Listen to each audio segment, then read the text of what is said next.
Yo, it's Monday, so you know what that means. It's time for another episode of Marcus in the Man Cave with your boy Marcus. And we don't have our beautiful, amazing, wonderful co-host, Miss Janelle Mayfield, here today. She's a little under the weather, so if y'all that follow her, and I know a lot of y'all have, send her some love, send her some support, so that, she'll feel a lot better. I'm sure she'd appreciate it. But we do have Rod, we have Anthony, and we have our special guest today, Miss Alicia. She will be here to talk with us and have fun with us tonight.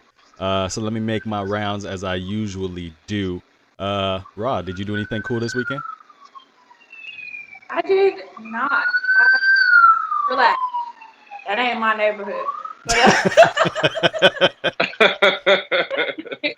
I live in DC, y'all. My bad. You know, it's stuff going on. Go ahead, Ron. My bad. No, you good. I didn't do nothing but relax and try to get stuff together. That's all. Okay. Anthony, you do anything? Yeah, I did some things, bro. I played at a party at this resort in Pennsylvania. Uh, Real fancy little pool party jump. And then DuPont, we did like the pregame for the DC United on Sunday. Okay. You sound like you got a situation going on where you at. What's happening? They finally coming for you. I live on 14th Street. You know, it's a busy street. There's always something going on over here. So, you know, we cool. Me and Kobe are safe, you know. Okay. So, on to our special guest for the night.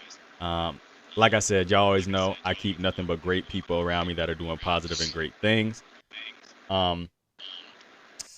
So I asked her pretty last minute if she would come on and be a guest because I was like, I haven't had a chance to see her in a while, and she's been doing so much great stuff. So, Alicia, if you want to go tell us a little bit about yourself, we'll save some time for the end for you to talk about your businesses and whatnot. But just tell us a little bit about yourself and let the people find out who you are. Okay, I'm Alicia Wicks. I've been in the military for the last 11 years. I recently got out in the last 3, and I started my own entrepreneurship route of basically finding my purpose and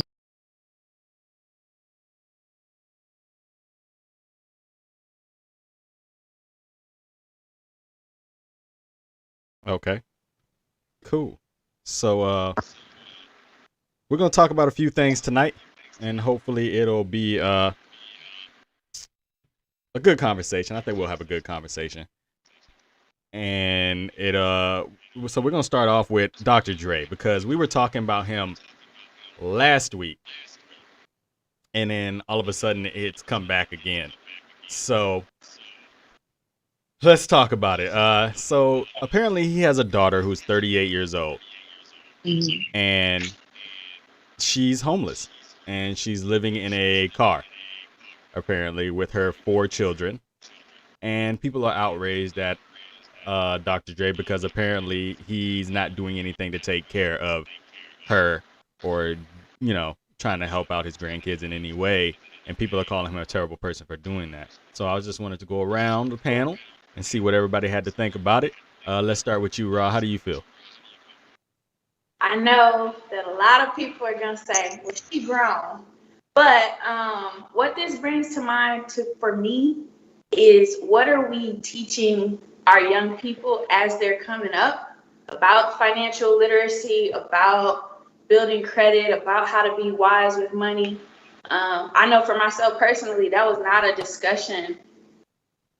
My mom said you should have good credit, but there was no discussion as to how to make that happen or, there are other groups of people as well who literally establish credit for their children when they're maybe like 14 or something like that, so that it's building the entire time while they are in the house and can receive that training.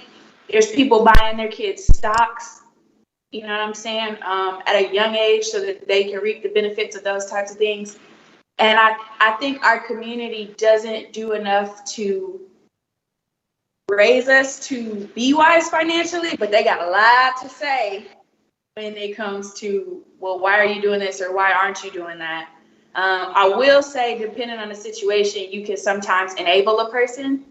But again, if that person would have been taught the tools that they needed to succeed from the jump, I think Dr. Dre's daughter would have never been in this situation. So I think it's his fault. Okay. I'm about to say, when you gonna answer the question? I'm like, dang. So Anthony, what do you think? Man, the first thing that comes to my mind is like, okay, like a year lease for an apartment is like less than $40,000. You know what I'm saying?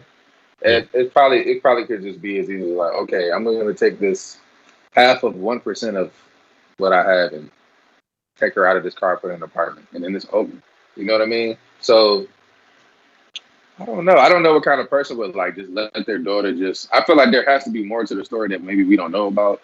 But damn, I mean, even if you really were just estranged from your daughter, I can't see myself being a billionaire and not willing to just put my daughter in an apartment for a year. Be like, look, you got a year to get whatever you got to get a job, go to school, whatever. You have a year, and it really costs me nothing because I have so much money.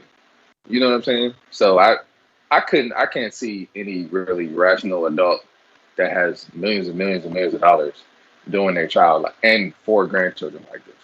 Okay. You know? So Lisha, what do you think? I feel like she's 38 years old, and it doesn't say that he didn't help her thus far. It just means in this exact moment he stopped. So I feel like at some point he feels as though he's been enabling her until she's 38 years old and almost 40, and now you're struggling trying to figure out your life. I call it tough love. But like, this is a process she probably needs to go through to see exactly who she wants to be. Because at 38 years old, she DoorDash.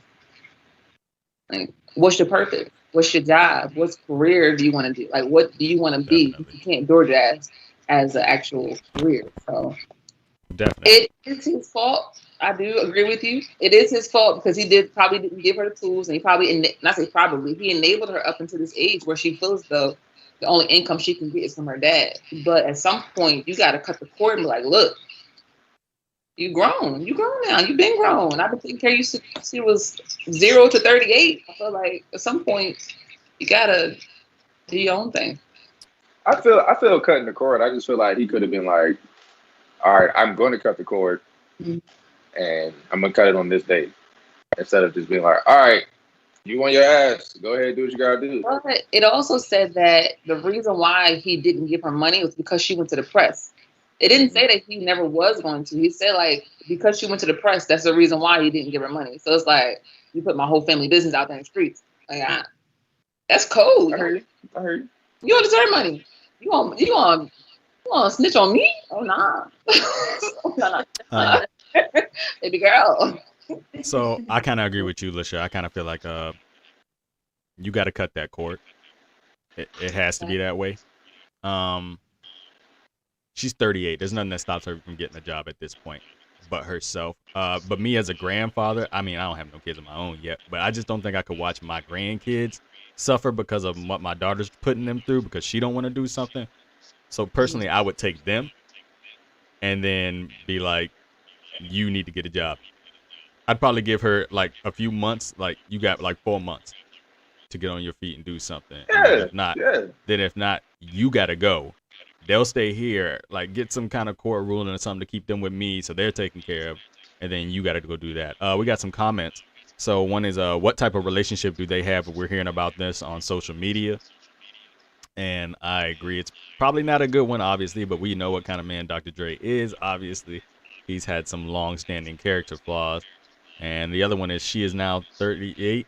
She's 38 now, and how long has he been helping her from before? And he probably has helped her a lot. And that's the thing with being a public figure. He, in this situation, I don't think he's necessarily like super wrong, but being a public figure, your dirty laundry is going to get aired out.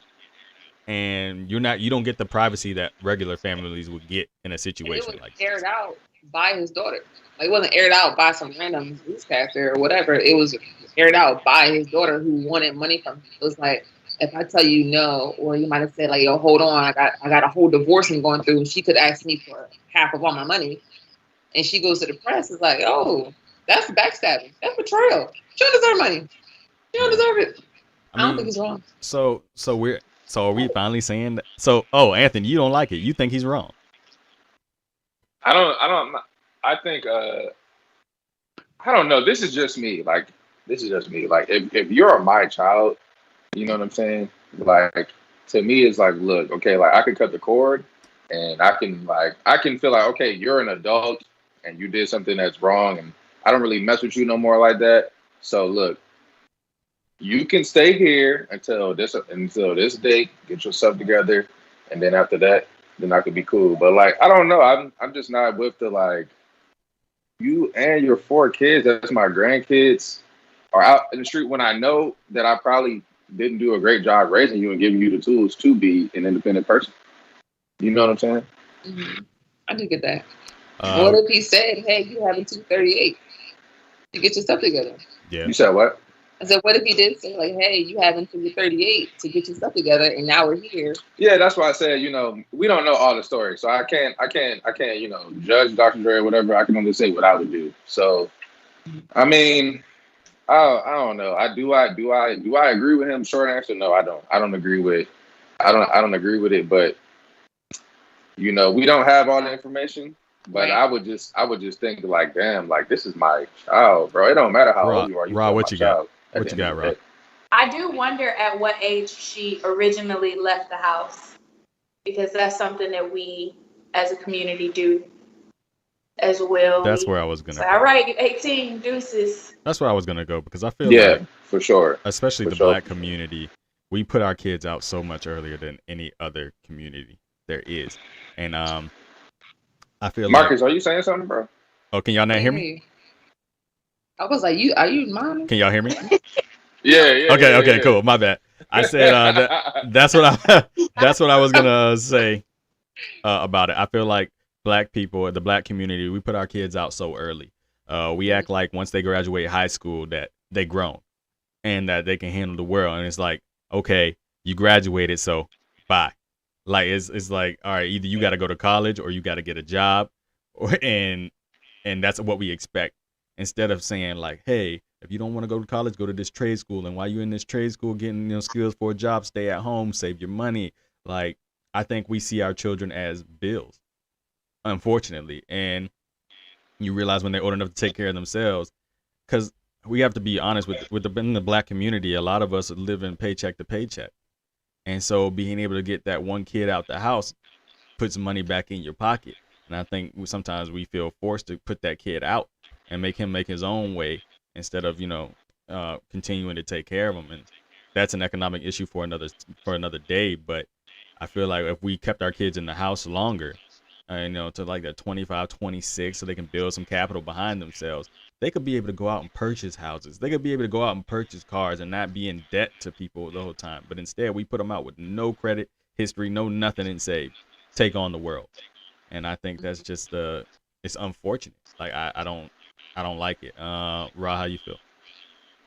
I think a lot of people they say, oh, well, this is the way of the world. So I'm treating you this way because there aren't going to be any passes. There's not going to be any support when you are in the real world. But I don't like that. I think that it would just serve us a lot better to be there for them for that very reason, because the world is not going to care and help you get yourself together. So Definitely. I definitely agree. Lisha, have you did your parents ever like say like, oh, you can stay here as long as you want, or did they expect you out at 18? I think the expectation was there for me to, because naturally I feel like generation to generation, you're used to, you turn 18, you got to figure it out. They expect you out. Gone. My parents never said, hey, you got to go. But at a certain age, I was like, all right, like I got to figure something out. So I decided to go to the military. And my dad was in the military too. So it was like, it's already something that I wanted to do. But I feel like generation after generation, their parents were like, hey, 18, get out. Their parents were like, hey, 18, you need to get out. So it just keeps going down that generational curse more so. So now it's the thing of, since we know that that's not the way it's supposed to be, we know about credit, we know about financial literacy, we know about how to get houses or how to build a house or setting our kids up. So it's like, we are that generation that needs to make that change and not be so stuck into what our parents did. Because obviously what our parents did necessarily may not have been the greatest thing, that should have been done. So it's a change that we have to make. Can't really look in the past. It's more so like from this point forward, how can we make a difference? We got some comments. Let me try to read some of these. Christina says, "Preach, y'all." She agrees. Okeem says, "Wicks." He says hi, and then that's just Ross saying, "Hey, hey, hey." But no, I think that's an interesting topic. It's definitely something I think we need to talk about more. As you know, we're moving into I feel like we're moving into a new era where the younger generation isn't putting up with just the status quo and how things have been. We are not like our ancestors were. Like, it's not gonna be, we just gonna try to make the best of it. This is what it is. It's like, no, we about to change this because it doesn't make sense anymore. And definitely, like, I feel like when I have kids, like, I'm not gonna preach go to college. Like, I'm just not gonna do that anymore. I feel like we seem to only want to put value on people who went to college or people who graduate from college and whatnot. Like, if you can't do that, then you've somehow lost the race already, and you just gotta settle. Like, I feel like we need to start talking about trade schools. Like, electricians and plumbers make money. Like those kind of professions that are out here that you don't need to go into debt for 4 years or more trying to get. And that's not to knock people that went to college. Like, if you went to college, proud of you for graduating, but we need to learn to celebrate more than just college. Like, there's things out here to graduate, like, that you can graduate from that are just as special. I got a good comment here from Amani. Hey, I feel like the value of family is different when you're rich like that. Being born into money has a different effect on the mind than when you're regular like us. Dr. Dre has had money for a long time, and to be honest, it comes a point in time where, if the relationship is only built on money and no other substance, then what benefit is left in the relationship? The least I would do before I cut her off completely is take my grandkids and tell her to get her stuff together. It's a hard lesson, but she can either be a bitter one or bounce back. Just depends on where her priorities lie at this point. And that's very in-depth and true. Like, I feel like she's an adult. Like, at a certain point, you can't. I feel like everybody's got that one family member that's still, like, either preying on mama or grandma. Like, still, like, trying to get, you still, every family function, you see grandma or somebody give them a couple dollars. Like, we always got that family member. And it's, at a certain point, you got to just be like, we done. Like, you got to go. And I think she's at the point. But I want to get to something else. Anthony has a game for us to play, and I'm excited for him to play it. I switched the lineup a little bit. Sorry, bro. But I just wanted to play it in the middle here. Tell everybody about the game. I feel like I'm in my classroom right now. Like, all right, y'all, we got a little game we about to do real quick. Okay, so basically what we're gonna do is the game is called Underrated or Overrated. It's real simple. I'm gonna name a celebrity. We're gonna do mostly musical like artists this time. I'm gonna name a celebrity. You tell me whether you think they're overrated, underrated, or just they're at the place where they should be. They have their flowers and they're good. So, y'all ready? Yeah. Make sure y'all put in the comments too. Yeah, make sure y'all play along in the comments. Y'all can play with us. Yeah. All right. So the first person is, let me see. I'm gonna say Will Smith. Y'all think Will is underrated, overrated, or where he should be? Ra, you can go ahead. Musically, I would say he is. I would say where he should be, because I was not a huge fan of just what he was doing back then. Okay. I feel like he musically, when people think about him, it's like a little corny, a little cornballish. So I think that's a bit accurate. Okay. We got some comments on Will. Hella comments. Yeah. Somebody said musically. Nah, oh my God. We got Will Smith is where he should be. We got underrated. Where he should be. My brother Jay, my oldest brother Jay, watching. I love you, man. Thanks for coming in. Jay said Will is underrated. Nick says that Will Smith is overrated. Overrated. Man, elaborate why you think that. Musically or otherwise. We gotta put that out there. Let's take his whole career, music and movies. Let's Yeah, just you can take the whole career. I'm changing my He's answer. underrated. He's amazing. Will Smith Um, is phenomenal. I will. Alfred says where he should be. She said in acting, and then she said musically. I'm curious though, Nick. Why'd you say he's? You're the only one I think who said he's overrated. So I would love to hear why you think that. I would love to hear that too. While we waiting, though, listen, go ahead. Tell us. I would say musically. I mean, the only song I can think about is Nah, say what you mean. Yeah, say what you that's mean. the only song I can think about is Summer Sun. That's the only song. So I would say musically, Will Smith is overrated.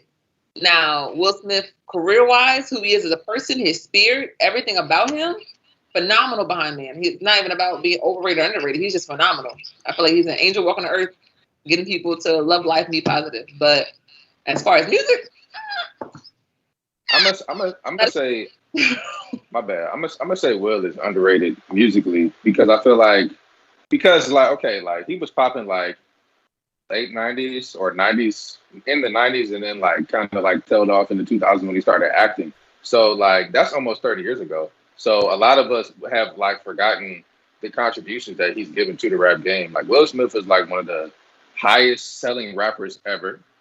He's like top 10 highest selling rapper ever. Because he's the reason why the rap category at the Grammys is televised, because he boycotted the Grammys that year because they weren't televising the rap, and he was gonna win Grammy. I like Ross said, a lot of people think he's like corny and stuff because he doesn't curse. He's not out here talking about killing people or selling drugs, whatever most rappers talk about. He's not on that. His brand is like a little bit more clean. But I feel like Will has given a lot to rap, and I don't think you can tell the story of rap without talking about Will Smith. And he does have his bops as well. And don't forget Acting, I mean, DJ the story Jazzy Jeff. tells itself. Don't forget. You said what? Don't forget Jazz in there. DJ Jazzy Jeff. Yeah. Part of the tandem. Yeah. Go ahead. Let me read some comments. Let me read some comments real quick. Unique, who was on the show last week, he's in the chat tonight. Thanks for coming by again. He says, I think Will gets his credit. He gets his flowers for his influence and impact on the culture. Then he said, Wix looks amazing, by the way. thank you. And then Sergi says he is underrated because in the boom of gangster rap, he was able to stand out and create his own lane. He had a PG image to uphold at the time, and he did it. And I think that's true. People don't realize he got the first rap Grammy. Like literally he made it palatable for white mainstream America to buy a rap album for their kids and not have to worry about it being crazy and explicit. Like, so I do think he doesn't get enough credit for that. And like you said, I don't think the story of hip hop can be told without him. But if you think about people like Ludacris and all that stuff, he was kind of the first to do it. Like, to go act from being a rapper, go into acting and go into movies and then become who he is today. Like, people give Ludacris for the Fast and Furious series, that people 50 Cent doing Power and all the stuff that he does, but Will Smith was like the first to go do that. And I think it's amazing that he became the blockbuster star that he is. So I think I feel like NWA and Will Smith are like equally important, just in like different ways, and they brought different things to rap. In my opinion. Yeah, let me read these comments real quick. We got to move on to the next people. Go ahead, listen. Go ahead. Go ahead. You got something? Go ahead. To compare Will Smith and NWA and what they went through and the fight they did to get their version of rap and why that was, it's almost like Will Smith, even though he did set his own standard and he did make his own lane, he was, what's the way I could put that? He was like a goody two shoes. Oh, I need to teeter the line of being like half of what they want me to be. Where NWA was like, no, we're gonna be how we are. This is our reality, and stood up. So I wouldn't put them in the same caliber. I would say they had their both like fight for where they're at, but to put them on the same level, one fight was 10 times harder than the other one. I feel like I'm a respectfully disagree. I'm gonna just say like.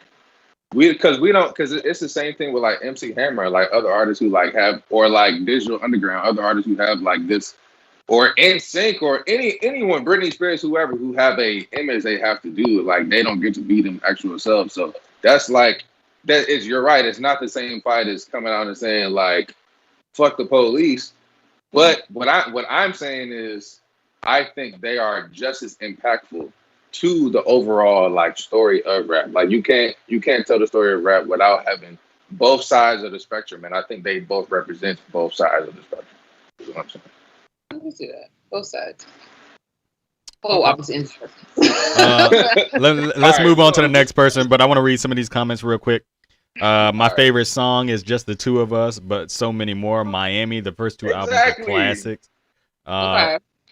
Will's my brother Jay says Will's window into the industry was music. He wasn't a popular hype man in that time period, but his acting career is stellar. We got he had some bops to get jiggy with, but I love his acting more. I Can Beat Mike Tyson, Girls of the World Ain't Nothing But Trouble, Charlie Mack, the first out the limo. Yeah, so I think he had Parents some, just don't understand. Parents Just Don't Understand. Wild Wild West. Yeah, and Nightmare on Nightmare on My Street, or was it what? I don't know that one. But anyway, he had a couple. And then he came back in 2005 and had a hit with the Switch song. Like that was crazy. He came out of nowhere with that. So and then he's proved he can still rap on stage with his son. He can still rap. So let's not play like he can't. Clearly, I love Will. You do. I do too. Listen and Rod, they're not really. All right, let's hit the next. Let's hit the next. All right, next person. I'm gonna say I'm gonna skip around a little bit. Let's do Snow Allegra. Boo. I love her. Not a fan. So do you think she's overrated, underrated, or you think she is where she should be? Artist making a name for herself. But her two albums she has more than 4 albums actually. But her last two, they've spoken to me on a deep level, so I love her. I love her music. I love her voice. I love her jazz feel, the feel of her music. It isn't about how she looks. It's really how she is. Her songs, everything. So where you gonna put her? Over, under, or where she should be? I would put where she should be. Okay. Cool. Go ahead, Rob. You look like you wanna say something. I will readily admit that I am not well versed in her catalog, but I did see a comparison that said she's this generation's Sade. I would agree with that. I don't You would know. agree with that? I don't I know. would agree with that. Because you look similar? Because of the look? No, not because of the look at all. No. I wasn't sure how they meant it look or vocally or vibe. I wasn't sure, but to answer, I'm gonna just say I don't know where she should. Okay. All right. Go ahead, Marcus. You want to jump in? I'm not a fan. She kind of puts me to sleep. Sorry. She puts me to sleep. So I think you get some side eyes over there, dog. I'm sorry. I mean, y'all know my music. Like y'all got me for the Beyonce one 2 weeks ago, so I don't. Y'all know how I'm just gonna tell you how I feel. Like I think she's. She alright. She alright. Like All right. put it like if I'm trying to go to sleep on a car ride or something, put her on. Knock me out. Clean out. Disrespectful, Put me dog. out. Like I would put her on like if I had a long day and I was like I need to go out like knock out right now, and that's what I would do. I put her on. Let's hit the next one. Can I say what I think? Oh, I didn't know you did. Go ahead, bro. I'm gonna say I think Snow is like slightly overrated, just a little bit. Mhm. I do think that I think it's possible to make like being like an artist. I think it's possible to make good songs but not have a great voice, and that's what I think about Snow. I think she makes good music, but her voice is just not really strong enough, in my opinion. To me, especially like her live stuff is just nah. But I think she does like. She could probably be a really popping songwriter if she wrote her song for a stronger voice. So you told her to be So I'm gonna Neo. say, look, huh? You just told her to be Neo. Stop singing. Neo got a voice though. Neo can do everything. I actually, never mind. We should put him on the list. You He's know? not on the list. We gonna go. No, I think she can I think her voice is kind of like mediocre, and I think it's interesting that like mediocrity is kind of popping right now. It's because people want to Yes. sing along. People want to sing along, so she has a voice where it's like it's not like Boys and Men where you can't. She's not Wanya. She's not gonna run you to death. So you can literally hang in there with her and sing along, maybe just as good as her. So I feel like that's kind of the appeal. That's part of the appeal. Oh man. I'm Did you not say gonna- the same about her? Because her Her voice is a What? medium. No, her is What a I say the same about her? She's an alto, so her voice is very. You can follow along easily. So would you say the same No. about her? Or just the catalog's different. no. Okay, let's do this. No, no. So first, I'm gonna say that the Sade thing. They compared it to Sade because I think her music is like down tempo, kind of dark, chill, more like chill. But what I say the thing about her, absolutely not. You know her. Plays like almost every instrument, right? Like she's the producer for her music. So she's producing it. She's playing the bass. She's playing the guitar. She's playing the drums. She's playing the piano. Mhm. She's singing the song and writing the song. Would I say the same thing about her? Absolutely not. Okay. Not at all. Let's move to the next one. Her is like a female 23-year-old Prince. Like that's how high I feel like her is. Yeah. And her performance with Jasmine Sullivan. That took me there, boy. Shorty can sing, yo. She can. Not only can she still play, she can sing her ass off too. Simultaneously, like together. Yeah, and make it look easy. Playing the guitar hurts, and she made it look amazing. All right, who's next on your list, man? I'm gonna say Drake. Drake. Raw. Overrated, underrated, or where he should be. Raw. The GOAT. I would say You said the GOAT? I said what I said. Hold on. Let's go with Raw. And then we'll come to you. Go ahead. I mean, I'm pretty much agreeing with her. I feel like he's where he should be. I feel like anytime he put anything out, like it's a bop. Everybody buys it. Like it's a good time. So he's been doing that for what, over 10 years now? So Yeah. I'm gonna say that years. he earned his place, and I agree with it. Okay. All right. Listen, what's he the GOAT of though? Like the GOAT of like rap? The GOAT of he's the GOAT of whenever. You said ad-libs? Not ad-libbing. Whenever Drake is on a song, it's Drake versus Drake. Like it's whoever's song he's on, it's Drake's song. I don't care. It could be anybody. When Drake is on it, I'm sorry. Who else is on it? Oh, okay. I don't know. But I feel like he's definitely but came out with enough songs to. He's where he should be. I don't think So you think he's the GOAT over Jay-Z? I never said that. The greatest of all time means greatest of all Hey, you time. can be a GOAT. I ain't say you was the GOAT over everybody. Let me read. World. Let me read these comments real Okay. quick. Let me read these comments real quick. So we got overrated. Drake is where he should be. He's dope, but he's overrated and it sounds the same. You said in your humble opinion he's overrated, and Shireen says that he's overrated. I think. Now I didn't like Scorpion. But I will. Nah, not at all. I think that album was terrible. But this is what I'll say about Drake. I'm not always a fan of what Drake puts out. I feel like Drake has learned to ride the wave, and he'll ride the wave, whatever it is. And to me, sometimes he sacrifices his, I guess I would say musical integrity when he does it. Like, because he could do better, but he's going to ride what keeps him popular and whatnot. But I will say, besides maybe Beyonce, he could be literally considered artist of the decade, of the last decade. Easily. If Beyonce did not exist, he would be artist of the decade. And y'all know how I feel about Beyonce, so the fact that I'm even saying this lets you know I'm trying to be as unbiased as possible. I think he's consistently put out hit after hit. He's made other people's songs hit just because he's been featured on them. Like, he's on constant heavy rotation in any club, lounge, bar that you're in. Like, you will be guaranteed to hear a Drake song. Like, play a game when you go out. You have to take a shot every time you hear a song that Drake's in. You will be done by the end of the night. Like, completely done. So, I that's how I feel about Drake. Anybody got any rebuttal before we move to I would say this. My opinion is a little bit different. I mean, obviously, I can't argue with all the facts. Drake is like the probably male artist of the last decade. You know what I'm saying? I would say this though. I think he is where he should be as far as like being an artist.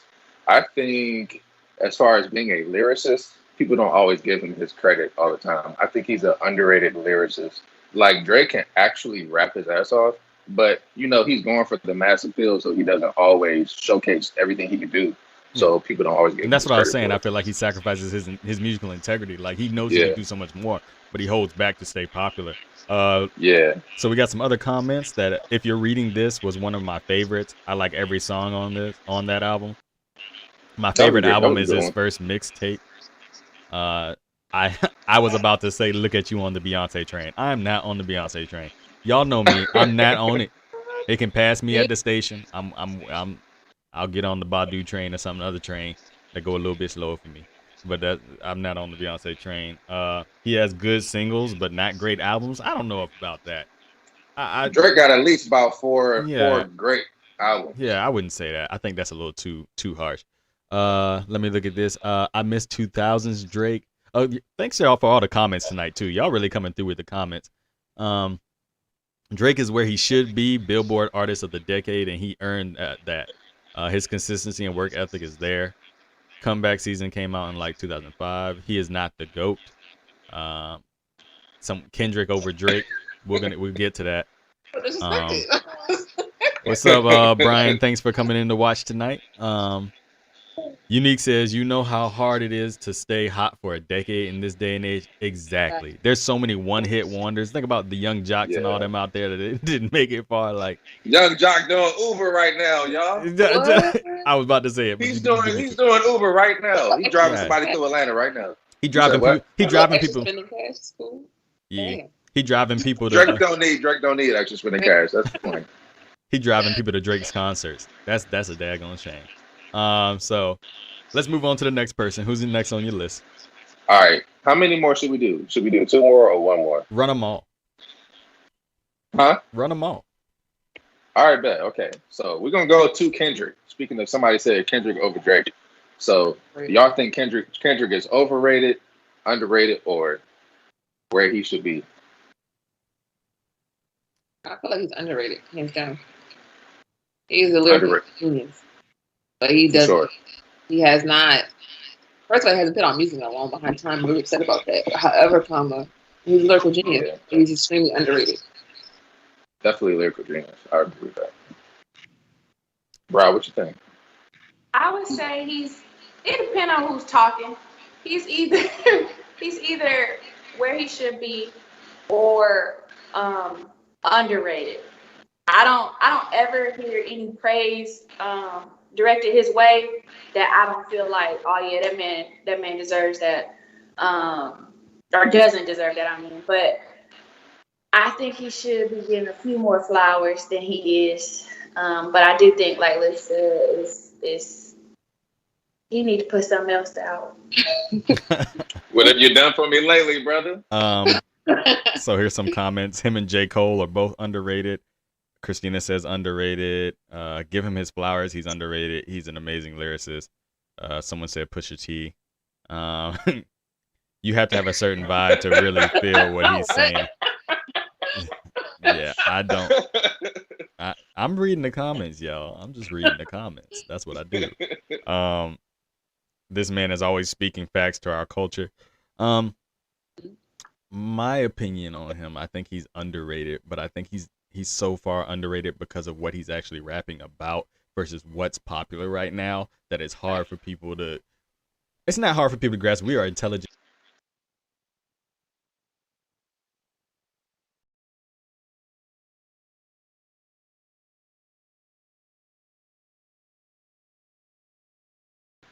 Lost my mic for a second. Can y'all hear me? Cool. Yeah, we good. You gotta get you some Duracell batteries, dog. I don't know what happened, but no, I feel like he's just rapping something that's not as popular right now, but it's something that needs to be heard. And people don't want conscious rap right now. They want to feel good. They want to bop to something, have a dance move to do with it, and he's not that right now. So I think he is in that category with J. Cole and stuff like that, where he's conscious. I know what you're gonna say. We'll talk about it. Go ahead, Anthony. Just go ahead and say it. Yeah, you're gonna say it. You know what I'm gonna say? Yeah. What I'm gonna say? You don't like J. Cole? Are you gonna say? Okay, look. There you go. We can do J. Cole next. This is the thing. All right, let me stay on topic. Do I think Kendrick Lamar is overrated, underrated, or where he should be? Okay, I think that, like y'all have said, like Kendrick Lamar is one of the few artists where it's like you listen to something he said, you like, hold on, did he just say that? You got to listen to it like 3 times. You know what I'm saying? You got to read it and listen to it. His rhyme scheme is like so complex. His lyricism is amazing. He's telling stories. Kendrick Lamar is like Tupac, Biggie, and Lil Wayne in one rapper. You know what I'm saying? Okay, I do though. Here he I goes. feel like he has top 5 talent, top 5 skill, but I just feel like as far as like catalog, I think he's a little bit overrated because he only has like 3 albums, and we already calling him the greatest of all time a lot of times. Unique says, yeah. Unique says Kendrick's flow is godly. No, it is. I've It never is. heard It's it all described those that things. way. He's like talent wise, he reminds me of KD. Like KD is like the most talented basketball player I've ever seen. He doesn't have any holes in his game at all. But we're not gonna call KD the GOAT. He just hasn't done enough things yet. You know what I'm saying? So that's how I feel about Kendrick. Like it's been almost 5 years since his last album came out. So I wish he would drop a little bit more often. Yeah, definitely. But you can't deny his talent and his skill. I just feel like he's not prolific enough for me to like give him the credit that a lot of other people give him. We got a comment, but the quality of his music is worth more than the quantity. It is. The quality is still there, but like Hov has high quality music and he has like 12 albums. True. But there's a lot of people who don't like him anymore. But I think that's more about his public stances and some other stuff. True. That's true. But all right, who's the next person? Let's get through this. I want to get through this because you got one name on that list I'm really trying to get to because I want to how people feel about it. So all right, let's do the last person. Let's do the last person. No, don't skip nobody. Don't skip nobody. Before we go to the last person. Oh, you want? I mean, we got a lot of people left. We might have to just do a part 2 of this, John. Yeah, we might have to do a part 2, but there's one that starts with an A that I want to get. That's the one I want to get. I want that one. All right, so we're gonna do her, then we're gonna do the last one. Okay, cool. All right, so Alicia Keys. Do y'all think Alicia Keys? Rob, but they're already huffing and puffing. You think Alicia Keys is overrated, underrated, or? I think she is so overrated, and when I think about especially female vocalists, I said it. When I think about female vocalists, I think about, hey, could somebody else sing this song? Or was this artist, like, did they make it their own so much that only Beyonce could have did this or only Rihanna? It's no Allegra. My bad. Go ahead. I'm sorry.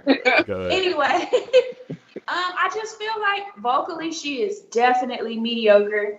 I feel like a lot of other artists could have sang her songs and it might have been better.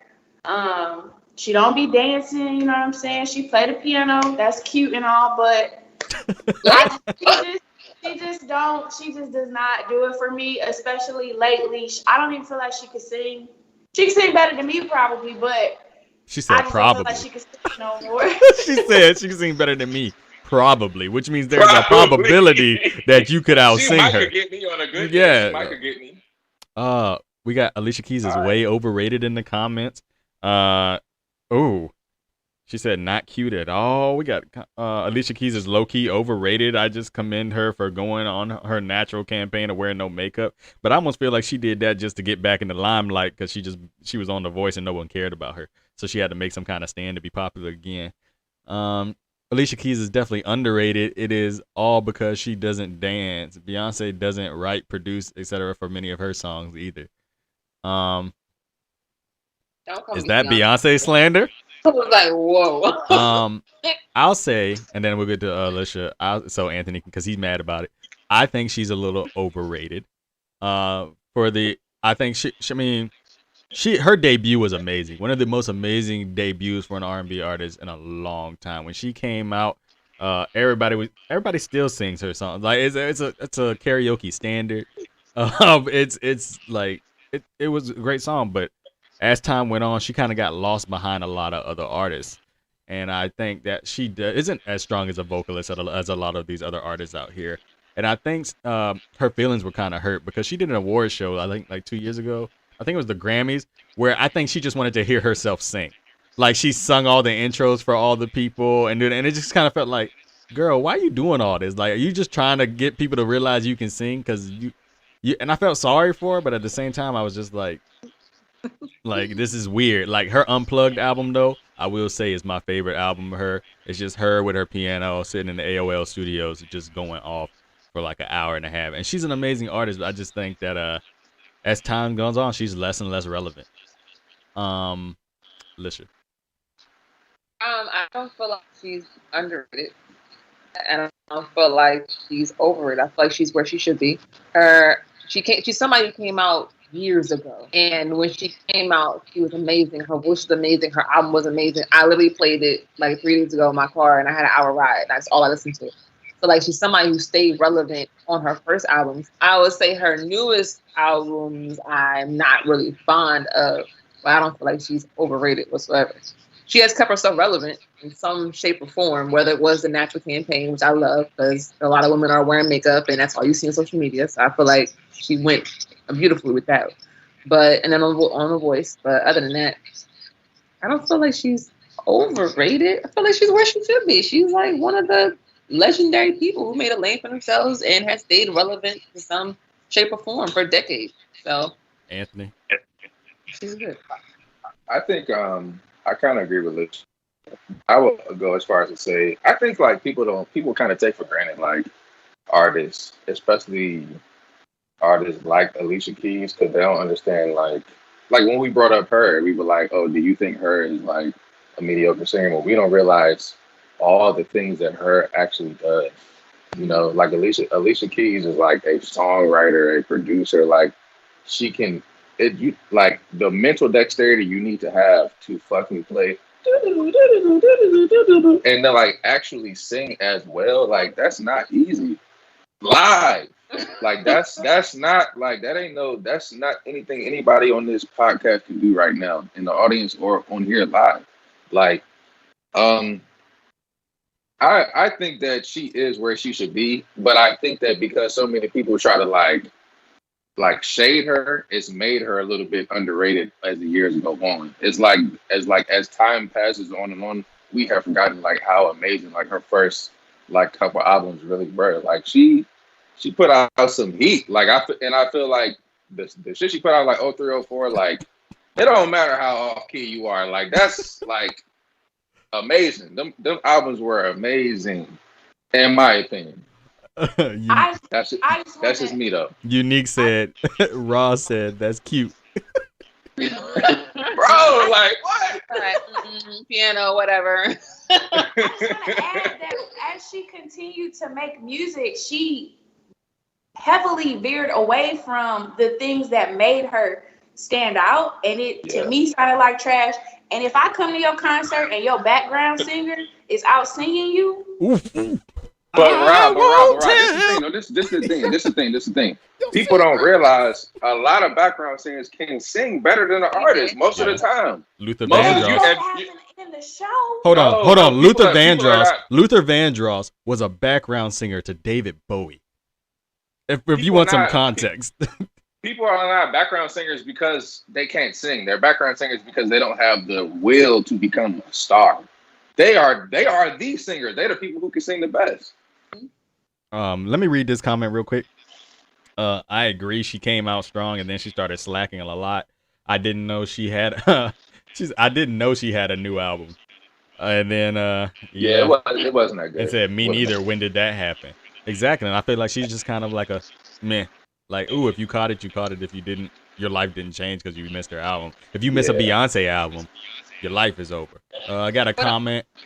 The Grammys seemed like they were trying to make her relevant again. Alicia Keys looks better than Beyonce. We're not gonna go there. Let's not. We don't need to do that. We ain't gonna. I'm not putting black women against each other. They all beautiful in their own way. So yeah, who's the next one? Who's that last name on there? Last person of the night. Lauryn Hill. Is she overrated? Is she underrated? Is she where she should be? Miss Lauryn Hill, my bad. Miss Lauryn Hill. I don't want her to come get me. She probably watching. Waiting for y'all to answer. No, how about our guest go first? No, go ahead. Go first. Lauryn Hill is amazing.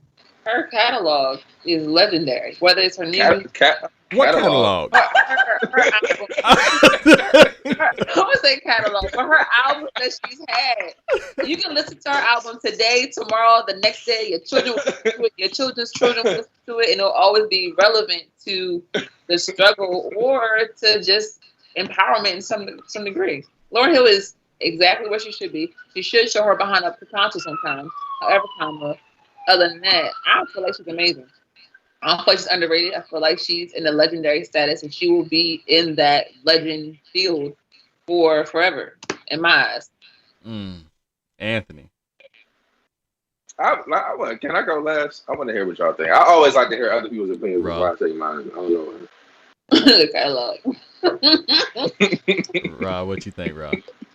Well, I'm gonna disagree with Lisha and just say that I think that she is overrated just because every time I hear her name, I do hear legend. I do hear like one of the greatest of all times. And when I think of those phrases, I think of you've been doing this for years and years and years, decades. Your performance, the caliber of your catalog and what you bring is unmatched. Like can't nobody touch you. And I just don't get that from her. I do recognize and respect the value to the culture of that one album. But it was like she could have been if she would have kept going, but for whatever reason, that didn't happen. So I don't feel like we really saw all of her greatness. Have you listened to her new album? What? You said what? Any of her new album? Have you listened to it? It was more of a live show that she did. She showed up? No, it's her album that she just.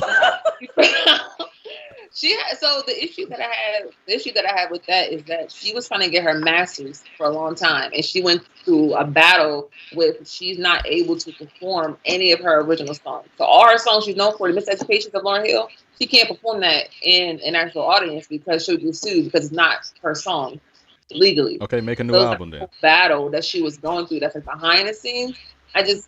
For me to play an album from front to back in 2021, an album that came out in the 90s, and I can still play it, still relate to it, still bop to it, still love it. Quality over quantity. It's like she is that person. I would put her in my top 5 females, hands down. Top five female what? Artist or rapper or singer? Artist, singer, maybe soul artist, whatever. Erykah Badu, Lauryn Hill, they go all go hand in hand. Jill Scott, they all go hand in hand. Okay. I got a comment here. Are we saying solo career or with the Fugees? Let's leave the Fugees out of it. I feel like that's unfair because that's a bunch of other people not getting credit for their work to me. My opinion on her, I wish we had another word for overrated. I'll say underperforming. That's what I'll make a new category for her and put her in underperforming. Because first of all, she still owes me $192 from Riverfest 2013, where she did not show up. And I waited in a hot sun in Memphis, Tennessee for her, and she didn't show up. And CeeLo Green didn't show up. So that's 2 people. But I feel like while that album was amazing, and it's probably one of the, there's very few albums that I can say is a perfect album. Like that album was perfect. Every track, everything you can listen to and you can enjoy it. Like there's very few perfect albums. But with that being said, to me, an artist that's true to what they want to do, if you can't perform your old music, make another album. Like that would be my first thought. I'm gonna make an album. If you're trying to stop me, I'm gonna make my own whole new album. Talk about y'all while I get mine. I'm happy to see her back in the studio with Nas' new project. I loved her on his project. I like it. I like seeing her back. But I just feel like she had a lot of excuses. Like I just feel like she just had a lot of excuses, whereas some other artists have gone through tough stuff and they just were like, all right, I'm gonna get through it and I'm gonna put out the music I want to put out and you're not gonna stop me. So I feel like she's not overrated, but I feel like she's letting that one album. We're giving her a lot of credit for one album, and I feel like we can't give her an excuse for all her shortcomings. That's the way I feel about it. Anthony. I would agree with you, Marcus. I feel like what if Usher only did Confessions and nothing else ever? You know what I'm saying? Like he did Confessions, he did 8701, My Way, the albums in the 2000s. You know what I'm saying? So I think yes, Lauren, like Miseducation, Lauren Hill is like the album is like top 5 R&B albums as far as I'm concerned in my lifetime. But I do think that we do give her a lot of credit for like that one project. You know what I'm saying? Oh, I got a comment. What y'all laughing at? Anthony, I got a comment for you. What y'all laughing at? I hit the button. Oh, I got a comment on YouTube, on our YouTube stream. Who in your book is the GOAT when it comes to music? For me, oof. I mean, Who is the GOAT in music when it comes to me? Just one person? Yeah, and I can't narrow it down to one person. Jeez, man. If I gotta say one person, I'm gonna say Beyonce. I'm not gonna lie to y'all. Me too. You just want Anthony just trying to pick up people from the live stream. He's trying to pick up people from the live stream. Anthony doing that. I'm gonna have to say Beyonce because that's my reason. Like, okay, first of all, she's at least top 10, top 5 in singing, dancing, performing. Almost every album been platinum. Top 5 in singing. Literally top 5 in singing. Bro, she's top 10. She's top 10. She can top sing, 10, bro. Like not top 5. I don't think. All right, that's cool. I don't say top 5. How many of those top 5 singers can do all the other? I'm not saying nigga, but you said I'm just stopping on singing. when you said singing. I'm just on when you said singing. I want to stop on that. And she's been doing this for like since we were in first grade, second grade, elementary school. She's been doing it the whole time, like red hot the whole. Like what Drake's been doing, she's done that like 3 times basically. GOATs when it comes to music. Marvin Gaye would be up there for me. And the reason I say that is because his music is super relevant even today. So Marvin Gaye would definitely have to be up there, and that's 50 years ago. And his songs just sound as clean as can be. Dang. Who's some other people? I don't want to make this list because I feel like if I make this list, I'm going to wake up in the middle of the night and be mad I didn't say somebody. If we put Beyonce, huh? You said I thought Marvin Gaye was your answer. No, but he said top 3. He said top 3. Oh, okay. Marvin Gaye. I'd have to put Sam Cooke up there just because he was the first to realize you might not like that, but he was the first to realize owning your music is more important than just making the music. And a lot of people give Ray Charles credit for that, but he was the first to actually build a studio and bring other artists from the gospel world into the mainstream R&B world and set them up to make hits. And then Bobby Womack stabbed him in the back and married his wife after he got killed. But we won't go into that. And then till death do you part, bro. That's crazy. That's crazy. Gang, gang. So if I died, you gonna marry my the contract ended, brother. So if I died, you gonna marry my wife? You said what? So if I died and you looking at my wife, you gonna marry my wife if I die? Am I gonna marry your wife? Yeah, would you marry my wife? Like as I'm not gonna marry your wife. Okay. But would I marry somebody else's wife if the dude was dead? Yeah. Maybe. It just sounds crazy the way you said it. At the funeral, hey baby, how you doing? So we got some people that say Prince. Champagne says hell no to Beyonce. She's not one of them. Y'all can say what y'all want. Darius said something true. I don't even care. Darius says something true. He said that what Lauryn Hill went through should have made her music better. This shouldn't have stopped her from making music. And I feel like that. Yeah, that's true, Brian. I got to be married first, and I'm not there yet. Prince. Some people say Prince should be up there, but Janelle's not here tonight to tell us how she don't like Prince. So I'm coming. Prince not transcendent enough to me to be greatest of all time. Really? Like this is my thing. I work with pre-K through 8 kids for like 4 years. If I put on a Michael Jackson song, they all know who it is. If I put on Prince, they'd be like, "Who is that?" Like Michael Jackson, like your grandmother know who it is, your mom, you, your kids, and their kids. He's like super transcendent. Just what color one do you know? I guess. Darius said Beyonce is hot doo doo. So I don't like you, bro. Yeah, he's a hot doo doo. I don't know about hot doo doo. I'm not a fan, but I wouldn't say that. But yeah, that was a great. Who is hot doo doo? Beyonce. Beyonce. Michael, stuff, man. Prince, Bob Marley. Bob Marley's a good one. I don't think. Bob Marley has spawned a great family of musicians too, which is great. I like that. Brent, what up, though? Y'all people, if somebody really think Bob Marley better than Beyonce, bro. I mean, Like, respectfully though, like, come on now, bro. hey, you know who I think should kind of be up there a little bit? Could be a GOAT for his Ooh, for his talent and songwriting abilities. People don't talk about Elton John. Stevie Wonder. Elton John. Oh, Stevie Wonder too. Could be up there.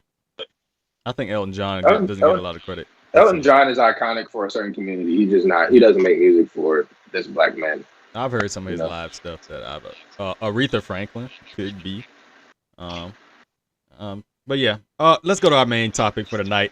I did appreciate the conversation y'all had, though. That was real good, Anthony. We're gonna have to do some more of those. I think we done come up with a good one tonight.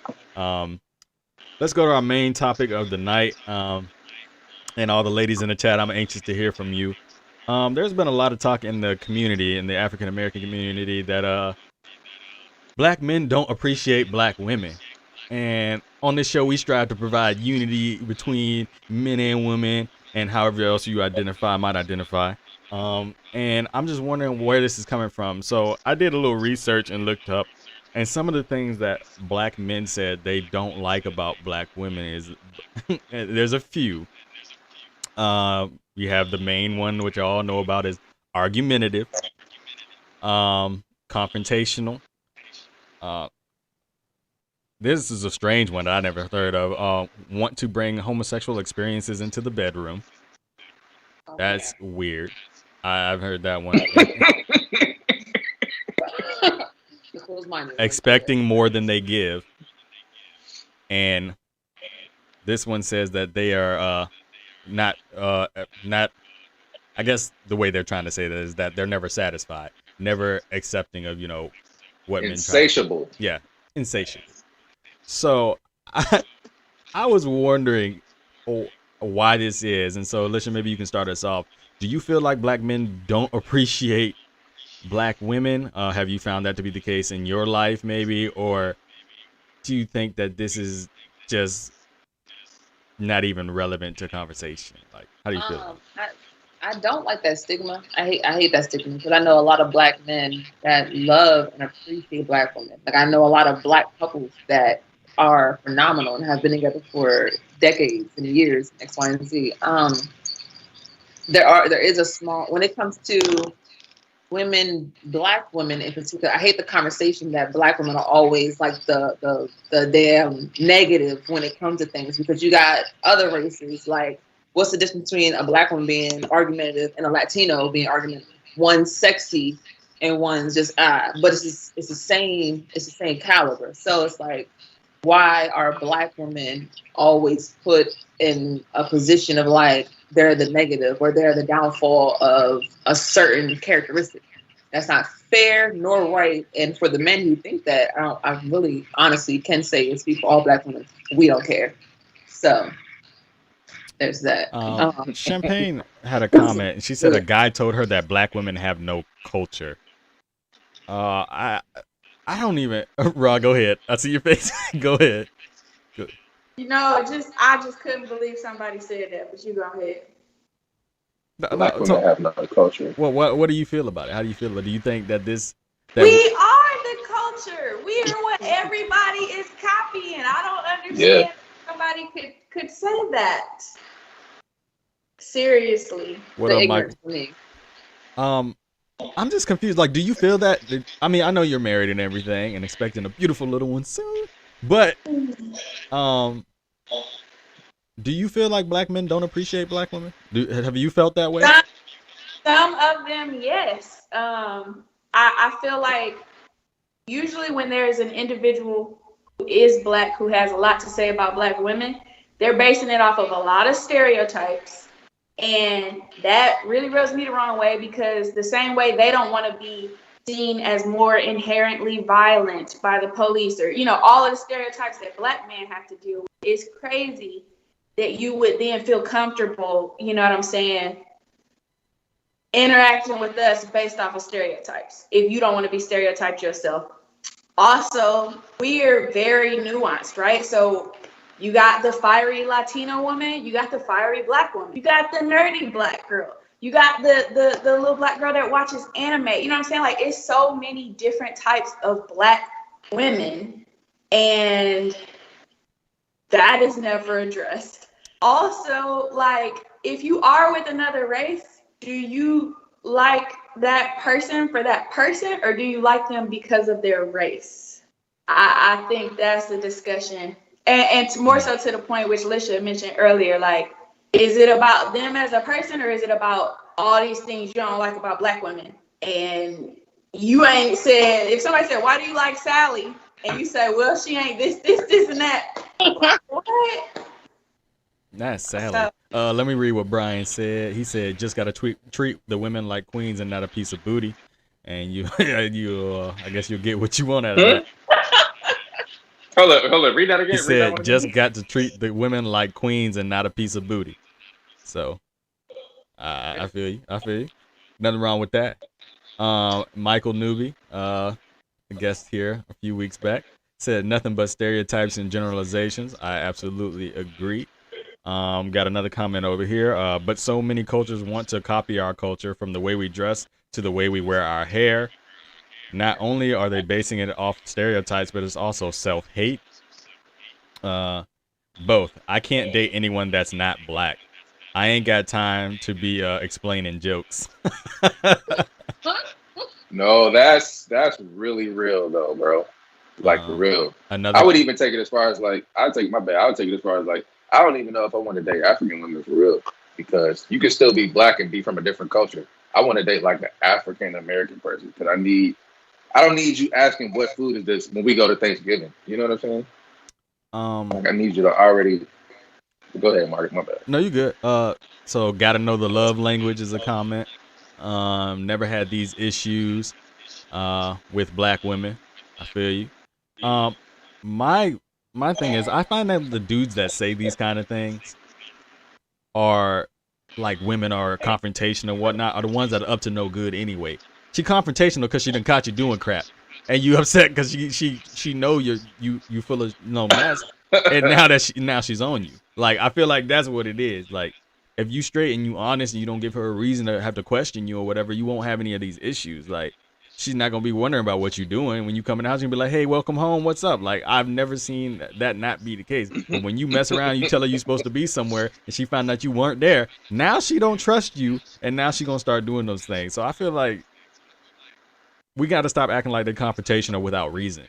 Like, and I hate the comment where they say, "Well, white women don't do that." Like, they'll murder you. Put poison in your milk while you drinking cereal, and then you dead in the damn kitchen table in front of the kids. I feel like in front of the kids. That's a genre that goes. Can I jump in? I think with the confrontational tip, I would say, with relationship wise, yeah, I feel like the way that we, as I think, just generally making a generalization, the way as we as black folk communicate is like we just straightforward, just say what we need to say most of the time. And I appreciate someone like, if you want me to take the trash out, I really say, hey, would you mind taking the trash out, instead of saying, hey, I think someone should probably take the trash out. I did it last time, so you know what I'm saying? Yeah. Like, just tell me what you want me to do. So I appreciate that. But what I will say is, like, if it comes to somebody that I don't know, I mean, this is with anybody though. If it comes to somebody I don't know, I'm not gonna say nothing to you, because I don't want to get cussed out. You know what I'm saying? So if you standing on the wrong side of the escalator, I'm not gonna say shit to you, because I just don't feel like getting cussed out that day. So agreed. Unique says, if you want a weak woman, just say that. That's real too. Definitely agree. That's real too. And then Sanders says, facts is not unprovoked. And Brian says, or she's been ran over by too many men. And I think I kind of feel two different ways about that, though. I mean, I understand, like, trauma is trauma, but the black community needs to learn to take time to heal before jumping into other relationships, because that's when you run into that issue. And I feel like that's not an excuse to treat a guy wrong just because you've been ran over. Like, if he's not doing anything and you riding him, like, maybe you need to take some time and go heal yourself. Rod, you had something. I have a question for the gentleman here. Do you all feel that you are taught to love and respect black women, regardless of who you end up with? Do you feel like that's instilled in you growing up? And this is Um, within the home and also the media, the music, like from everywhere. you said taught. Are we taught to love and respect Black women specifically? Yes. That's what you're saying. I would say. I mean, my mother just taught me to just be respectful and be respectful to women. It was never like make sure you show respect to Black women, but just subconsciously, like I will like go out of my way for like a random Black woman that I don't know that I don't do for like other people, especially like an older Black woman. So like especially like at work or like something like that, like oh you need something done or like oh you need me to carry something for you or anything like that. Like I just try to just be a respectful person. So I don't know if that answers the question. It does. I find it interesting. I could be wrong, but I only see black men dogging out their own race's women. I don't see no Asian man like F them blah blah blah blah, blah about their same race, counterparts. Whether they end up with a different race or not, it seems that only black men do that, and they feel comfortable and like celebrated doing that. And I just kind of wonder where that comes from. Yeah, I agree with you. I feel like Latino men love Latino women. Like most, you know what I'm saying? Most people of other cultures like pretty much stick to the women from their culture. Um, So I do see what you're Lisha, saying. I'm gonna come to you in a second after I read this comment, if you don't mind. But we as the African American community have dropped our bar so low for basic standards. We taught from young to look at each other in such a negative light. Black men and black women don't appreciate each other as a whole. You can answer that to that, and then whatever else you had that was gonna answer to everybody else. I feel like we don't appreciate each other as a whole. I don't honestly. I feel like because generations are changing now. If you would have talked to me back in the day, I feel like that was something that was the case. But now it's like black women are becoming the we don't like. Not only do we not care, we're also becoming strong within ourselves. So it's like it's a whole different. We're appreciating ourselves that somebody can appreciate us. We're doing what we need to do to heal and going to therapy and doing all these things that really wasn't happening before. So it's like if I was to speak on this maybe like 10 years ago and say, do I think black men don't appreciate black women when there a lot of the music videos were showcasing all booty shots and the late night 3 a.m. BET shows and everybody was taking it like kicking behind like that was it was objectifying black women as being just used for sex. But now you see like everybody's going natural. Everybody's like they're doing the entrepreneurship route. They're going to their business. They're going to school. They are becoming like the highest top woman ever. I just don't feel like that there is an appreciation decrease necessarily. I feel like there are black men that appreciate black women. There are black women that appreciate black men and love black men. But yeah, I just don't. I don't think it's a decrease. I think there's a small still portion of people who are like, I don't like black women because X, Y, and Z, but they are irrelevant. They are completely. That's not where we're going. That's not where we're looking. So for me to answer Rob's question, I was taught to value black women and I mean, especially when it came to like my own family, it was like you protect your sister, and y'all know I've been candid about my relationship with my mother on the show, but even to that extent, my dad was always love your mother, love her, treat her well, like, but I think too that kind of hurt because it didn't let me acknowledge the abuse. So I was like taught to love this person, but they're not so great, which caused me to have to deal with counseling later on because it's a conflicting thing to be told to love somebody who isn't showing you and reciprocating that feeling back to you. But another unpopular, and this might be unpopular, y'all can dog me out. I think too it depends on how a man is raised by his mother, because I've noticed a lot of guys who are like mama's boys, whose mother does everything for them. They expect that in the person that they get with. And I've noticed that like when the person they're in a relationship with doesn't do what mama used to do, handle all their business, make all their appointments, do all that kind of stuff, they get upset because they think that's what a woman is. Like their mother is their first example of what a wife or a woman is. And so when another woman doesn't, acquiesce to that or doesn't, subscribe to that notion of what the woman I'm with is supposed to be, they can't take it, then they paint all other women in with that same brush. So let me know in the comments if y'all think that is true, but I just feel like that's that's how it is. Anthony, you got anything on that? Yeah, I kind of agree with that. I definitely think our relationship with our parents, I think, informs a lot of things about how we see the world, whether it be like relationships, workplace, anything else, or like the friendships, whatever. So yeah, I do agree. Like for example, like my mother like raised me on her own. So like I have a very like positive, I would say, outlook with like black women. All the black women I know are like, very successful, strong people. So I don't have a problem with a woman like sharing her opinion with me because I've been having it's my mom. It was my mom and my sister. So I've been having black women tell me how they feel for a very long time. So, but if you live in a household where your mother was very submissive and she had dinner on the table by 5 o'clock and she ain't never say nothing, talk back to your dad, then yeah, you might be expecting that. You know what I'm saying? Yeah. And that's another funny comment because like I saw that this week and I don't know if you shared it, Anthony, or somebody, but it's like the whole like men. I think men are sponges. Like we're sponges when we're kids. We look at how our dad, treated our mothers. If we're fortunate enough to have dads in the home, like, and that's gonna form. Like I know, at least for me, formed whether good or bad, what we think our relationship should be. Like how we think that when I get older, this is what I want, or in some unfortunate cases, this is what I don't want.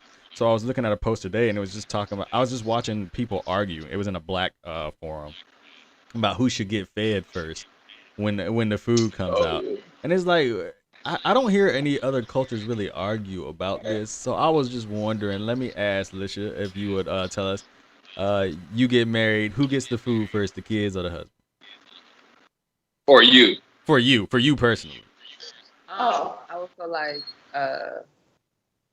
my wife and or husband would get a plate first. I feel like the head of the household or the person that is respect. I feel like if you give your kids a plate before you give your spouse a plate, it's showing like who has the respect, like who is the one who has the respect in the household. It's odd for me. Okay. Okay. Okay, respect it. I respect it. That's why we're here to talk about it. Ra. Not the last. That's cute face. There it is. Go ahead. Yeah, that piano stuff was cute, but it's whatever. I would say my children. And the reason that I would say that is because I don't know, like he's grown, you know what I'm saying? Like he can feed himself, whereas I feel like it is my job, you know what I'm saying, to make sure that the children eat.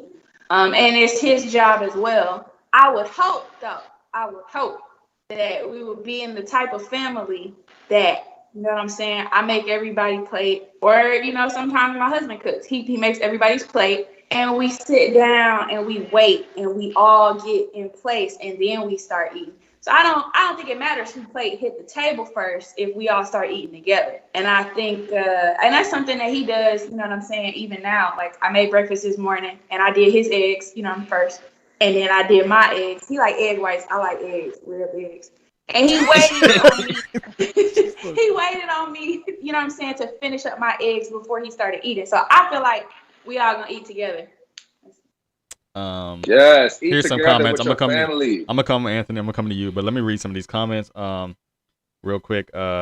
Champagne said, "That's true." I think she was commenting on what I said about men who are used to their mothers doing everything for them. She said that's true. I experienced that, and my mom enabled my brother, and he expects women to take care of him.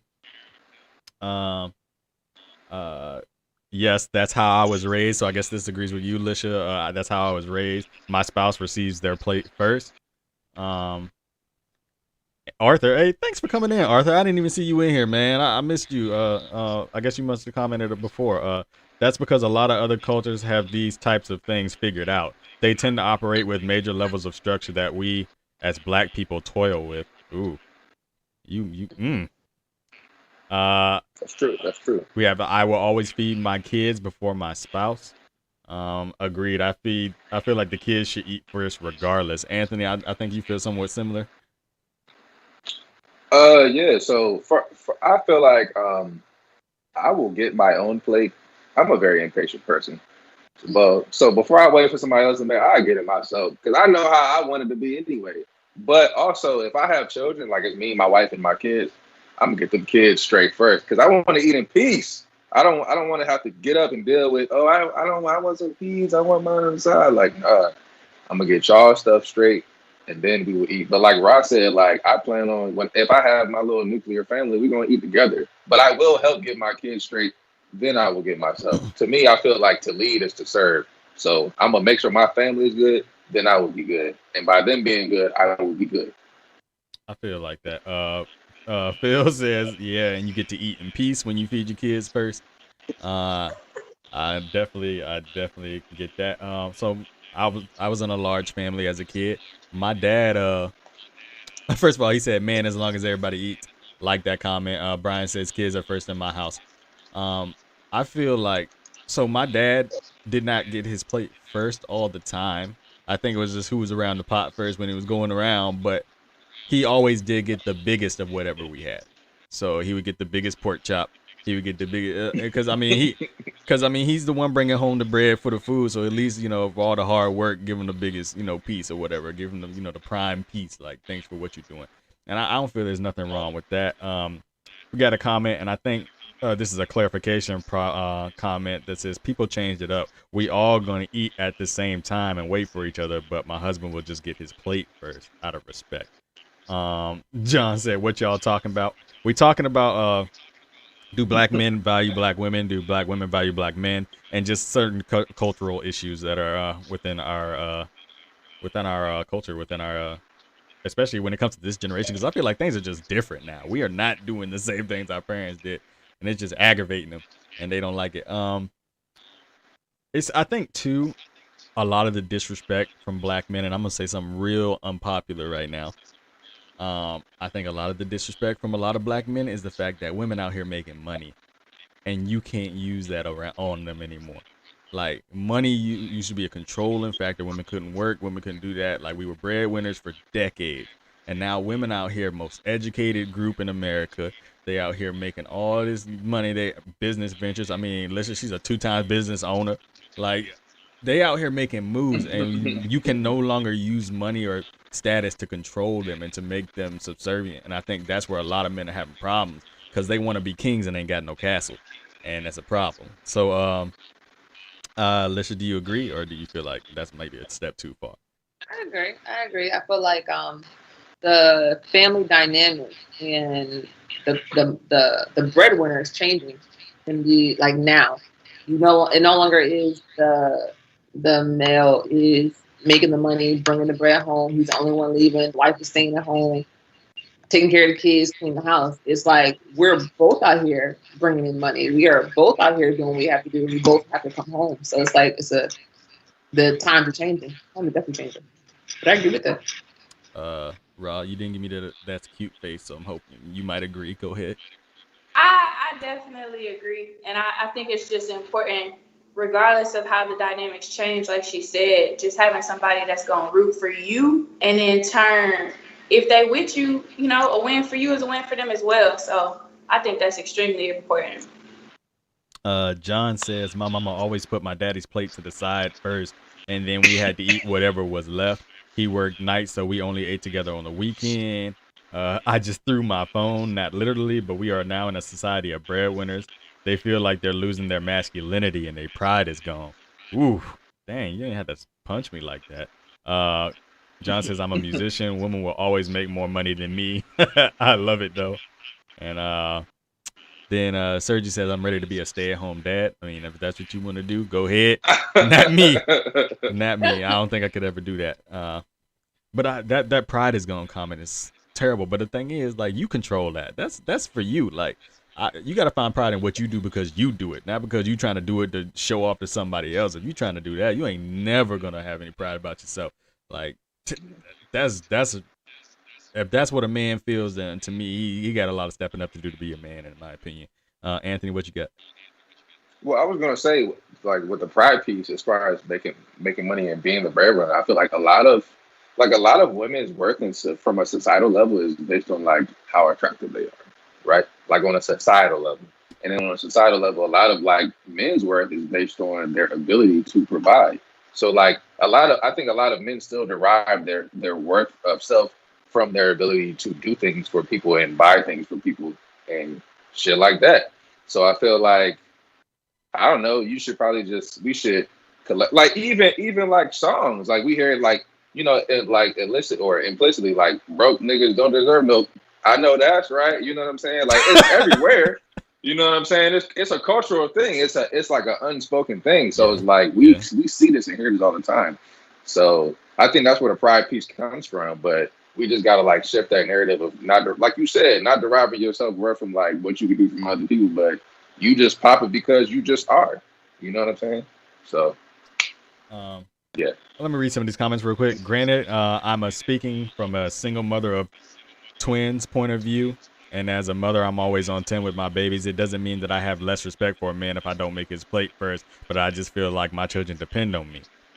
Absolutely agree, and you're a wonderful mother too. So don't let anybody tell you any different. Come on, mom. Shireen says some men also struggle with women being the head of the household, which causes turmoil in relationships. Which might I add? Okay, makes dating harder for black women. So my thing is, does making money make you head of household? Like I feel like, society-wise. do you think that the person that makes the most money should be the head of household in all cases, or I feel like that's a conversation between you and your husband, like who you want leading. Like to me, because you make the most money doesn't mean you the best leader in the household. Like that's like I know plenty of people who make money that's stupid, but I don't know. I Bro, just you silly, bro. I don't know. Rob, what you feel? Oh, man, I don't think that whoever makes the most money should automatically be the leader. I think everybody has strengths and weaknesses, so y'all should focus on that and play into those strengths. But the other thing that I wanted to say was come back to me. I forgot. Hold on, let me read this comment. It said Shanice said, according to the IRS. Yep, you would be the lead. You would be the lead. You ain't lying. Donnell, hey, thanks for coming, man. Thanks for supporting some of my bros coming in here tonight. Is that something that is unique to our community? The answer is yes. It is a good thing. There's still a pay gap in the corporate world, so it's not a fact across the board. There's also the cultural stigma of regular working man that is depicted as broke on social media and TV. And that is true. That's what I was gonna say. Is like when women say, this is my take. When women say talking about being a provider or whatever, I'm kind of hearing like I don't want no scrub. I don't want somebody in the basement that refuses to work, but they on their 17th mixtape that they handing out. You know what I'm saying? Like that's cool. That's cool if you have a dream or whatever, but I'm gonna need you in the meantime to be bringing in and contributing to this household. It don't mean when I say be a provider, it don't mean, oh, go buy me a new purse or all that. It don't necessarily mean that. Like you can be, not making the most money, but you're still a provider for your household. Yeah. So, Lisha, is income a issue?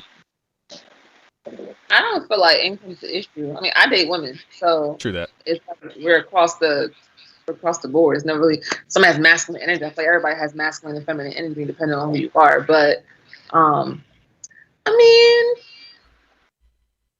I don't if you make more money than say you make more money than me. I feel like whoever wears pants, and that's something we talk about offline.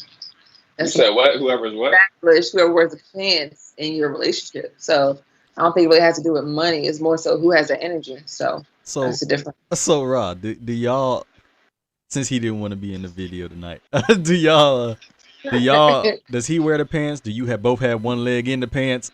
Or do you have the pants on but he thinks he wearing the pants? The truth of the matter is, and hear my whole answer before y'all go quoting me. I wear the pants, on stuff that he don't care about. But if he cares about it, which is pretty few and far between the things that he's like, oh no, we're not doing that.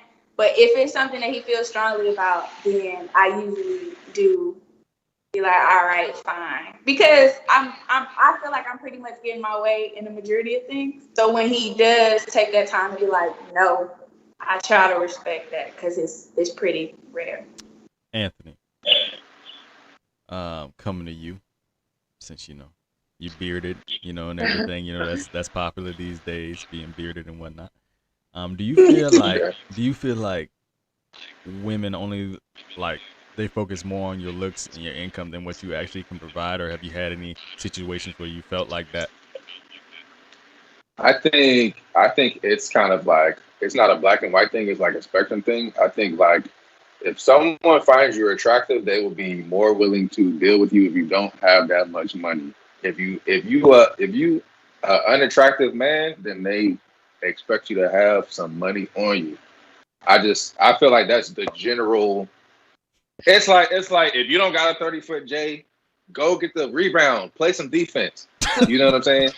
So I think, yeah, like I've probably been afforded the opportunity to not have as much money as some other people, but This man I don't know. bragging That on himself. I have music and stuff too. I feel like people like that. So, Oh, he be I don't playing know. that trumpet, walking down the street with no shirt on. No, Yeah, like yeah. Jay Nell said, like he was like, I mean, I'm a musician, so a lot of women make more money than me, which is like true. Like if we go to college, I met you at Howard. You were a bio major, so now you a doctor, and I'm a music and I teach music. I make like 50 racks a year. You make however much you make. You know what I'm saying? Yeah. So that's like, Here's a so good that's comment. just the world we live in. Here's a good comment. I Oh, had the I know it talk. said pick the struggle. Here's a comment. Did I lose it? Oh no, I had the talk before that if I'm the breadwinner, my husband will still be the head of household. It will not get thrown in his face. I'm still gonna let him take charge. He just have to be able to lead and provide.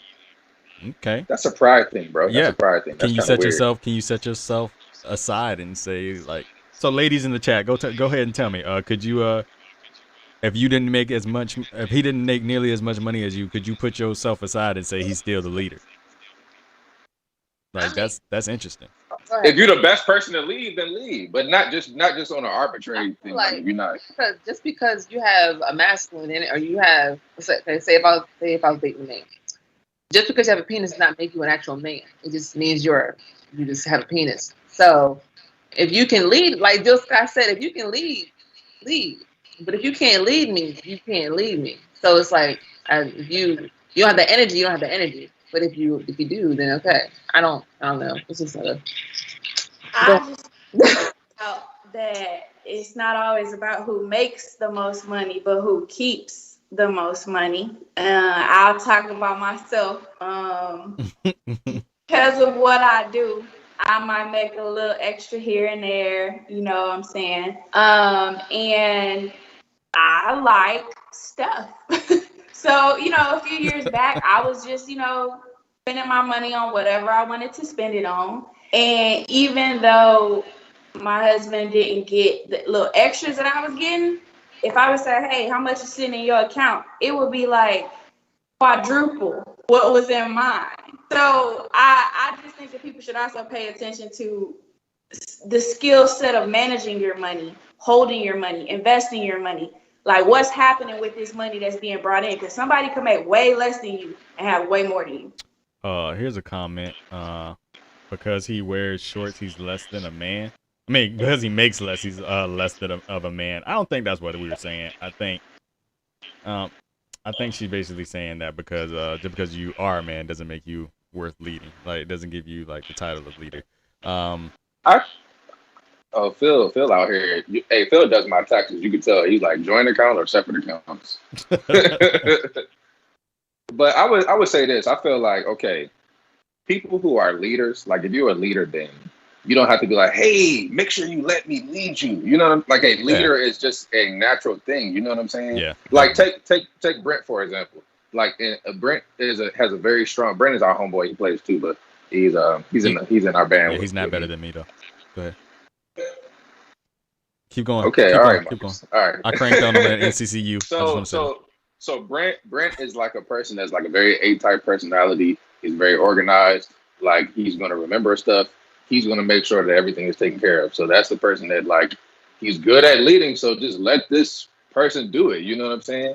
So I feel like in some aspects that's me. So I feel like when I have my partners or whatever, like it's like look, but when this your expertise, you're gonna be the leader. If it's something that I know what I'm talking about, then Definitely. it's gonna shift to me. So it doesn't have to be like an arbitrary gender assignment. You know? Let me read this comment because I think it's a good one. It's not about the money. It's about who's going to move the family in the right direction for us all to be healthy, stable, and peaceful. Speaking it into existence, basically. And I agree. There are some things that I just don't know about. Like, I don't know. Like, I feel like men feel like we got to know about everything. And even if we don't, we got to make up a lie and feel like we know about it. Like, you don't know about it. And the thing is, women are, like we said, black women are the most educated group in America right now. Why not lean on that black woman next to you?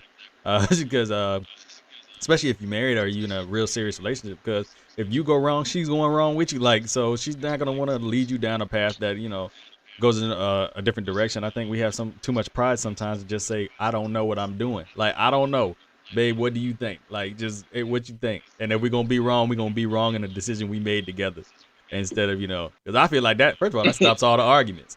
Because if she made a decision and it's wrong, you just look at her and be like, you did that. You did that. Remember, you said that. And she can't just say you went off and did your own thing. So that's the way I feel about it. But I want to thank everybody who came out tonight, and I want to make sure I give our guest tonight some time to talk about what she does and what she's got going on. Because I mean, she's an amazing woman. I've known her for what, 5 years almost, maybe now.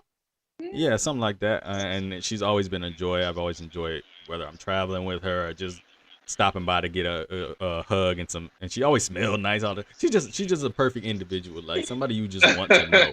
Like, so tell everybody what you have going on, especially about the fitness stuff, because I think a lot of people want to know about that.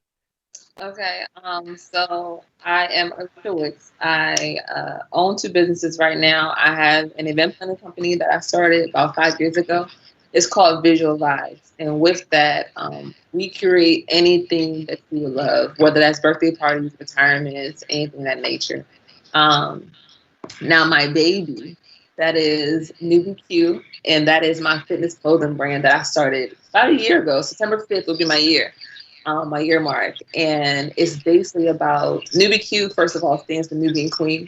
So it's about empowering women and just being a place where you can come, be yourself, look good, feel good, and be just empowered mentally, physically, and emotionally. I just want to create a safe space where women can feel great in who they are and know that they're enough as they are, and they don't have to put on a mask, or they don't have to not be vulnerable and be this strong pillar that you have to be throughout society. Like, you can come and just be yourself and know that you're beautiful. So that's NewBQ. Yeah. With that, we send out daily reminders, whether it's motivational talks or just little text messages, quotes, or anything in nature, to anyone who signs up. So there is a platform that I do, and you can text Queen in capital letters to 844-539-1752.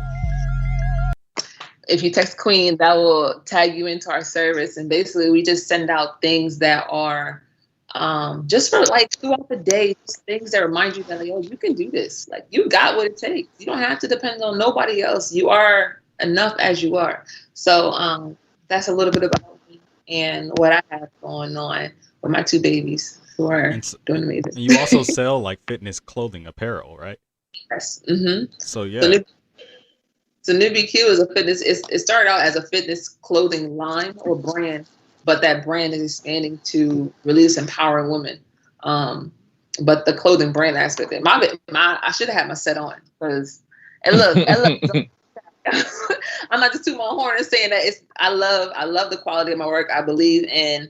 I work out daily and I work out hard. So the sets that I put out there is what I would wear, what I would need for the workouts that I do. So whether you're doing Pilates or you're doing CrossFit, it's going to stand up to whatever you're doing, and the quality is there. So, and it looks good, y'all. It looks amazing. Where can they find a place to look at it? Go look at it and purchase some of it.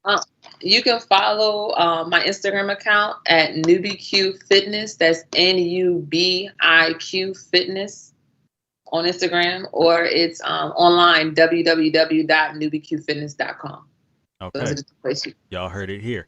And I personally vouch for this stuff. I've seen it in person. I've seen it in real life. I've seen it move. It breathes. It's perfect for all body types.